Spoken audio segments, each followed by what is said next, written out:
paradis. Les gens me demandent toujours si c'est mon vrai nom. Après une bagarre dans une boîte de nuit, Nino tente de rentrer dans la Légion étrangère mais échoue. Il retourne à la case départ avec son lot de complications. Pour son troisième long métrage, le réalisateur bruxellois Laurent Micheli adapte le roman éponyme de Capucine Azaviel et Simon Johannin. J'ai essayé de garder à la fois l'aspect très documentaire et très vrai, très vif qui était posé sur cette jeunesse et aussi d'y injecter ce que la littérature permettait, ce que la langue du roman permettait, à savoir une forme de lyrisme et de souffle qui était donné à cette jeunesse. C'est ce lieu que le réalisateur a choisi pour tourner les premières scènes du film, l'occasion de revenir là où tout a commencé, il y a 2 ans.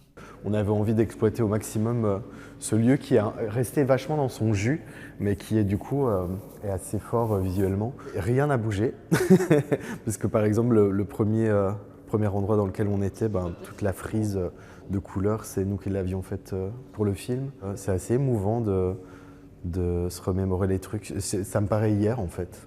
Pour incarner Nino, son réalisateur a misé sur un jeune acteur. C'est un de ses premiers rôles principaux au cinéma. Il y interprète un jeune homme de 20 ans, à la fois violent et fragile, mais surtout follement amoureux. À ce moment-là, je n'avais plus du tout envie de faire du cinéma. Et puis ce scénario m'est venu un peu dans les mains comme ça. Je me suis dit, ah ouais, il y a quelque chose à faire quand même. C'est cette belle amitié, cette belle relation amoureuse qui veulent vraiment tenir debout et qu'il a envie de continuer. Tourné principalement à Bruxelles, Nino dans la nuit dresse le portrait d'une jeunesse entre soif de vivre et désillusion. Il est en salle dès aujourd'hui.